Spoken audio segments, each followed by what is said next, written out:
Good morning and welcome back to Lynn Lowdown. I'm Dani Vittori, and today we have on Dr. Evonne Alvarez, the Superintendent of Lynn Public Schools. Thanks for coming back on the show. Good morning. How are you? Thank you for having me. I'm doing well, and you are on here to talk about some possible developments with KIPP Academy. So they recently submitted an application to potentially expand their enrollment, and I know you wanted to talk about some of the letters that you'd actually sent to the Board of Education regarding that.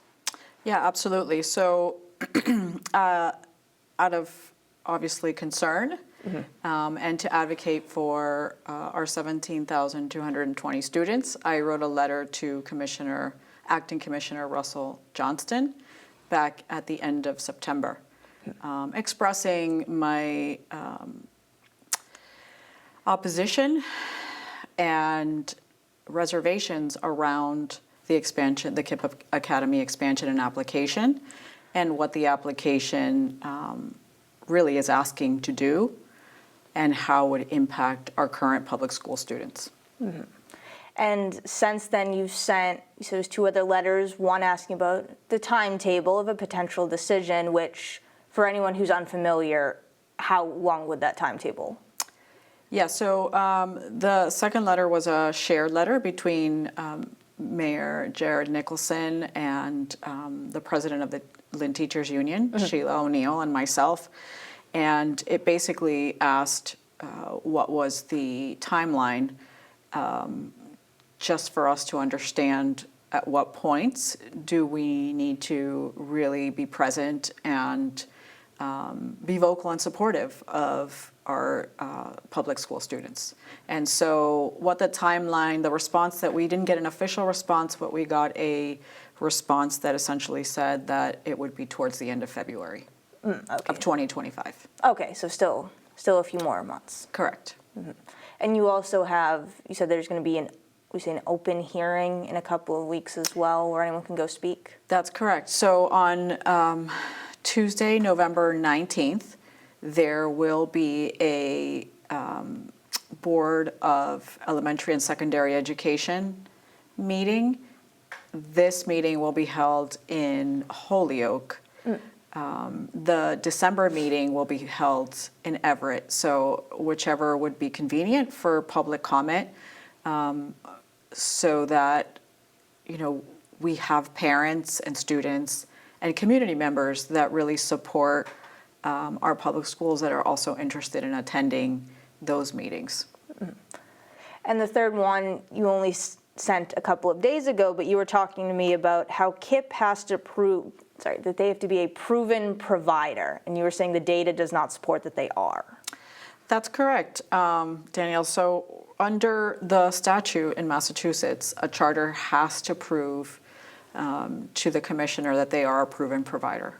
Okay. And so the third letter submitted last Friday, also generated by myself, the president of the Lynn Teachers Union, Sheila O'Neill, and Mayor Jared Nicholson, as well as the delegation who supported the data that we looked at in all of our records and the DESE records. That's correct. We made a very clear statement about the DESE data and how the KIPP Academy in Lynn has there's a disparity in the difference in student achievement to the student achievement of students in the state, which is what the statute requires them to prove. Okay. And it's significant, and so, you know, really making the case that this really needs to be looked at with utmost seriousness and a lot of concern about the status of a charter making a statement that they are a proven provider when the data doesn't support that statement. And what kind of categories do you look at? You said maybe English learners, special education, certain other ones? Right, so the statute requires them to look at English language arts, grades 3 to 9, and when we look at that over 22, 23, and 24, we see differences between 9% and 15% where KIPP Lynn is not achieving at the same percentage as the state, or above. Math grades 3 to 9, we see the same trends between 22, 23, and 24, between 5% ranging to 2% to then 8% in this past year. Wow. And then in science, when we look at grades 5 and 8, we're talking about 15, 18, and 17%, right? And these are percentages under the state average as compared to KIPP Lynn. Now, when we look at special populations, right, if we actually did a comparison of our Lynn public school system to KIPP Lynn, we're looking at larger percentages and differentials. We're talking about English language learners, and the difference is, around 28%, and students with disabilities is about 4.4%, and low-income students close to 9%. So in order to make a statement, right, that you are a proven provider, you need to have the data to, in fact, assert that and document it, which we were just making the clear point that is not the case at this time. Yeah, and you said those are significant numbers, significant disparities. That's correct. And data doesn't, right? We want to look at facts to make data-driven decisions. And so certainly this is about, what is best for students. And you were even quoted as saying that LPS, they serve more low-income, special education, housing insecure, and English language learning students. Why is this so significant? Like, why did you make that point? It's significant because certainly the populations aren't comparable, right? Right. When we look at 17,220 students, 24 to 25% of our students are English language learners. Wow. Right, in the program, not exited, in the program. So when you look at the numbers, we're talking about thousands. When we look at English language learners within KIPP Lynn, we're talking about barely 2% of their 1,600 students. Right. Significant difference in numbers. Yeah. When we talk about students with disabilities, we're looking at our students in Lynn Public Schools close to 20%. Services for those with significant and complex disabilities are difficult to support in charter schools. And so, the concern is, what will all students do, right, when they're not able to attend programs that have specific timelines for applications, that don't support services or don't have the innovative programs, which we know we've had students return from charter to specifically KIPP Lynn to attend FDCA or attend Lynn Tech. And so those programs, right, are giving students experiences that they need for 21st century learning. You call them more innovative, expansive programs that they can participate in that perhaps charters can't offer. That's correct. That's correct. And we're very proud of those programs, and we want to continue to expand them and increase the number of seats for access for students in Lynn. And I know you maybe mentioned it a little bit, but in terms of saying not wanting the expansion, that's where you get into the funding, where it all comes from this Chapter 70 funding. So people may not understand how connected public and charter schools are in terms of, so how does that work in terms of how the funding is split? Right. So currently, out of Chapter 70, we're at about $30 million in a contribution for the charter program. Wow. And so increasing 1,300 seats, or a little over 1,300 seats that they've requested in their application, would amount to an additional $24 million or so. Wow. Possibly more. Yes, that's also a very significant number. It's a significant amount of resources, right? Right. And I really would urge the community watching to really think about what that does to the impact of services and resources for students, especially those that are underserved and most vulnerable. When we talk about Lynn Public School in general, we have close to 1,800, between 1,800 and 1,900 students that are homeless and or unaccompanied minors. Oh, wow. That's larger than their school population. Yeah. So, it is about maintaining resources to support our students and to allocate them appropriately.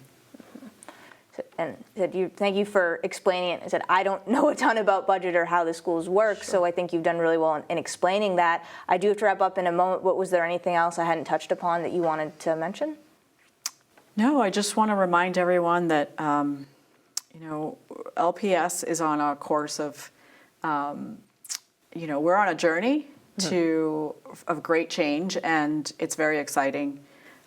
We really want parents and community members and students to continue to be involved, to be curious, to ask questions about what we're doing, and to also support us keeping these resources and innovative expansion.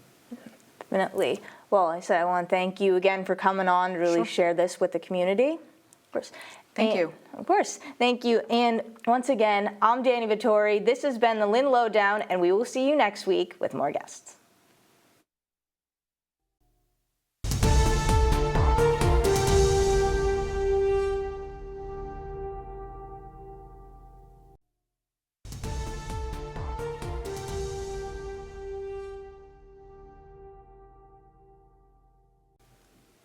Hello and welcome back to the Lynn Lowdown. I'm again Dani Vittori, and today we have on Nikki Barnes, the Executive Director for KIPP Academy. Lynn, thank you so much for coming on the show today. Honored to be here. Great. So you are here to speak about the application you sent to the Massachusetts Board of Education about possible expansion for your charter school. And you were saying a main reason for that is the extensive waiting list you have every year. Yeah. Could you explain that? Yeah. So first of all, our school is a charter school. It's a public charter school. Okay. And so what that means is the state who authorizes us says you can have a certain number of seats. Seats are children. And if you have more people who apply to your school through a blind lottery for those seats, of course you have to have a lottery. If we didn't have enough people applying, we wouldn't need a lottery. Right. We would be recruiting. So because we have a lottery, we keep track of how many people have applied. And over the last few years, even during COVID, we have over 1,700 people apply every year. Wow. And what's important is we only have 126 seats in kindergarten, and then a few seats, maybe between 30 and 40 up through 11th grade that are actually open. So every year, people apply and they don't get in. And we feel like we have sort of a list of people who want to go to our school, and that compels us to say, hey, we want to meet the needs of these families. We think we're a good option. We're a good public school option in Lynn.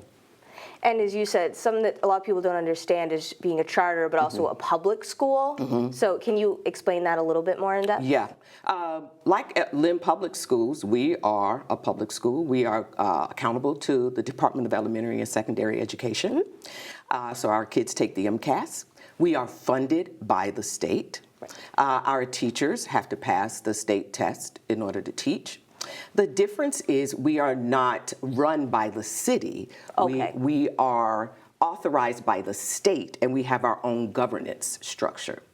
And so what that does is that allows us to have some autonomies. Our school year, for example, is longer than LPS. Yeah. Some of the things that we do in our school, we get to focus on a specific aspect. We care about co-authorship with families, our post-secondary success for our children. We believe we are successful if our students are on a path to a fulfilled life after high school, and that's what our mission is. But we are still held accountable to DESE, and in fact, because we have the autonomy, we actually have even more accountability. For example, we have to have our charter renewed every 5 years. Oh, okay. The state comes in, they talk to families, they observe classrooms, they talk to teachers, they talk to leaders, they look at our data, and they let us know whether they can renew us or not. So we feel a real sense of accountability, and we're here for that because we have the autonomy. But we are a public school. We can't turn kids away. Interesting. Yeah. So yeah, I'm learning about this now too myself through this whole process. Yeah. No. And I will ask the question too, so you mentioned you're funded through the state, so how does that funding process work? Just like the traditional public school, per pupil, the state provides funding at a per pupil cost. We get that funding per pupil, and we use that money to run our academic programming. We don't get the same amount of funding for facilities, so sometimes you'll see charter schools fundraising because we don't get the same amount of money for facilities. We have to pay for our own transportation, but the per pupil goes directly to us to run our programs, just like the per pupil expenditure. The state decides it costs this much to educate a child in Lynn. Okay. We have 1,600 children in KIPP. We get that much money.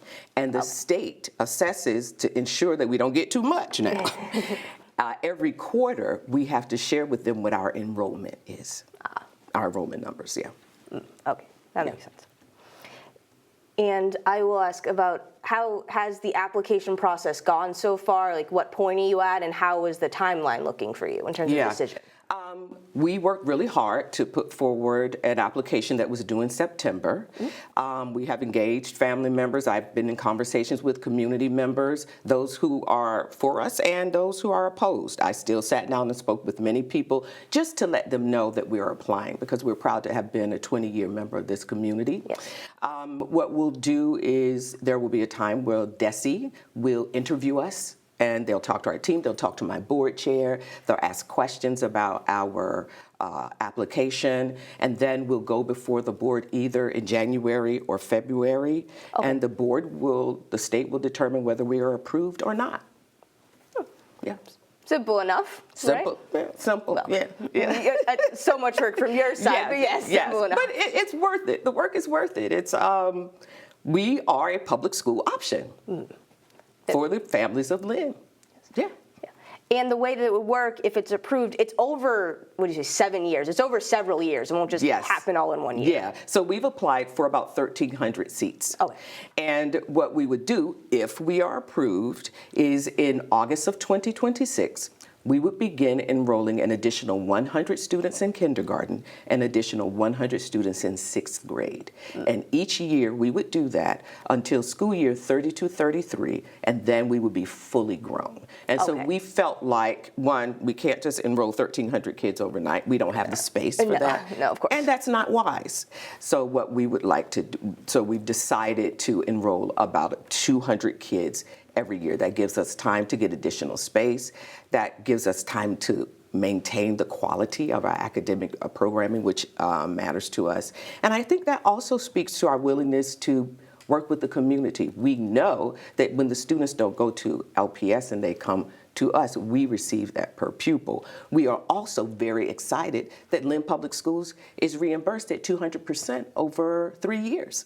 So when a student comes to us, LPS still gets 100% of that student's full funding in the first year, 60% in the second year, 40% in the third year. Oh, okay. Yeah, so they get a level of reimbursement. Yes.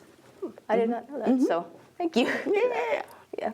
And you touched upon too the academic, wanting them to have the fulfilled life, the career readiness. Could you speak a bit about those goals? So we believe that a K-12 education is what they absolutely should have. Our children should walk into beautiful buildings where they see people who look like them, where their identities are affirmed, and they have an excellent academic experience. It's rigorous, but also joyful. Yeah. We believe that's only part of the plan, that when you graduate from high school, we check that off. But you're not successful to us until we know that you have chosen a post-secondary path that puts you on a path to a fulfilled life. So a major unique aspect of our program is that when you graduate from KIPP, for the first 2 years after you graduate, we support you on your post-secondary path, whether you go to college for a year, 2 year, career technical, even the Army.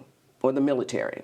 And what we do is all of our students beginning in their junior year take a class called Junior Seminar, and they are connected with a post-secondary advisor. That person is a part of our teams, part of our staffing model, and they meet with that student on a regular basis in their junior year. Their senior year, they stay with that advisor. They take Senior Seminar, and they're meeting with that advisor even more often, and they're connecting, the advisor's connecting with their families, helping with FAFSA, scholarships. So they're getting post-secondary advising that might cost some families individually $8,000, $10,000. It's a part of our programming. That's what makes us charter, because that's the unique aspect of it. Oh, okay. Yeah. Hey, that sounds similar to some things I actually did in college, Right. I kind of wish I'd had that when I was younger. Yes, all of us do. I made lots of mistakes post-secondary. Yeah. Yeah. So, I guess going forward, you said you've spoken to people who are for it, opposed to it, and what would be kind of your message to the community as you're going through this application process? Yeah. So my message to the community would be, and I think the community would be right there, right? Yes. Yes. So I understand that folks are concerned about money. Like where does the money go? LPS loses money. Here's my point of view. The money is for the people of the city of Lynn. The institutions, KIPP, LPS, the institutions are the way in which those people get that money, but the money is for the people. We are a public school, we are held accountable by the state, and we are a public option for families in Lynn. And we believe that families should have as many options as possible. Right. And so that's my message. If the money goes to a student who lives in Lynn and goes to LPS, hooray, Lynn Tech, magnificent school. If the money goes to a family or a student who lives in the city of Lynn and they go to KIPP, hooray again. The city it's just getting better. We're all strengthening the city. And it's important for everybody to know, 95% of the students who attend KIPP live in the city of Lynn. We are a Commonwealth charter, so anybody who lives in the state of Massachusetts could apply to go to Lynn. But siblings get first preference, and living in Lynn, you get second preference. So that's why 95% of the kids who go to KIPP Lynn actually live in Lynn. I know some people think 50% of our kids live in Saugus. Not true. Yeah.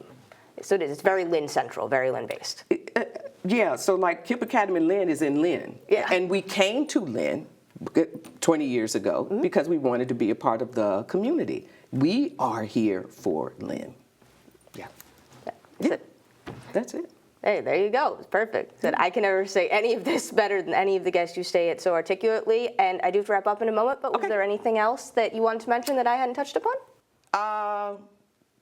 Apply. K through 12, we're here for you. We take anyone who walks into the building. Apply for KIPP. We're excited. Well, thank you so much again for coming on to really explain this, and it's been great speaking with you. Thank you. Of course, thank you. Anytime. And once again, I'm Dani Vittori. This has been the Lynn Lowdown, and we'll see you next week with more guests.